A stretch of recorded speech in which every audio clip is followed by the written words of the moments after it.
Saudara, pada saat saya mengupload video sukses story Adam Ho, ada seorang penonton yang bertanya kepada saya, "Mas, adakah tokoh nasional, tokoh dalam negeri yang inspiratif, yang daripadanya kita bisa belajar, generasi muda bisa belajar?" Pada kesempatan ini, saudara, saya akan mengisahkan kisah inspiratif Dahlan Iskan. Daripadanya kita bisa belajar bagaimana seseorang bisa bangkit dari keterpurukan kemiskinan. Sebelum saya melanjutkan sharing saya, baiklah jika saudara like video ini, Anda menulis di kolom komentar bagaimana pengalaman Anda menghadapi kesulitan dan bangkit dari situasi negatif. Jangan lupa klik lonceng notifikasi agar setiap kali saya mengupload video baru, Anda mendapatkan pemberitahuan. Subscribe dan share video ini kepada rekan-rekan atau saudara-saudara Anda, saudara. Dahlan Iskan adalah tokoh yang menurut saya sangat inspiratif dan saya bisa belajar beberapa hal dari beliau. Beliau sukses menjadi Menteri BUMN pada era Presiden SBY. Banyak sekali terobosan perbaikan yang dibuat di dalam Kementerian BUMN dalam rangka beliau memberantas korupsi. Sebelum beliau menjadi Menteri BUMN, beliau sukses memimpin PLN selama 2 tahun, saudara. PLN menjadi sebuah BUMN nasional yang sangat kuat dan profitnya luar biasa. Dan diketahui selama memimpin BUMN PLN ini, selama 2 tahun beliau tidak mengambil gajinya dan juga tidak menempati rumah dinas. Sebuah hidup yang sangat sederhana.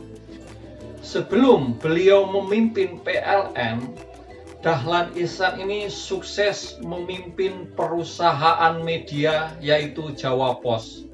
Disinilah Dahlan Iskan sungguh mempraktekkan kepiawaian manajerialnya dan kepemimpinannya. Jawa Pos yang hampir mati berhasil menjadi perusahaan yang sangat besar dan berkembang, tumbuh 20 kali lipat. Dan pada saat Dahlan Iskan memimpin Jawa Pos membangun TV-TV kabel lokal hampir di seluruh Nusantara, saudara.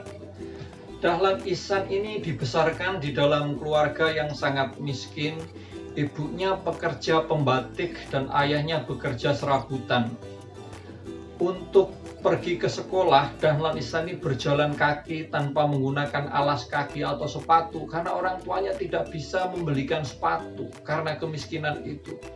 Melihat ini ibunya sangat kasihan, lalu ibunya bekerja keras mengumpulkan uang sedikit demi sedikit lalu bisa membelikan Dahlan Iskan sepatu bekas yang dia pakai setiap hari Senin supaya tetap awet karena hari Senin itu adalah upacara bendera, saudara.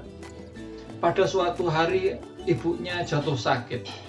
Ayahnya tidak lagi bisa bekerja karena harus menjagai ibunya. Satu-satunya sawah yang hanya 1/4 hektar dijual untuk biaya hidup sehari-hari. Dan akhirnya karena kemiskinan, ibunya ini tidak bisa ditolong karena tidak bisa berobat. Pada saat itu, saudara, Dahlan Iskan mengatakan, peristiwa ini tidak boleh terjadi lagi di dalam keluarga saya. Saya harus sukses, saya harus berhasil.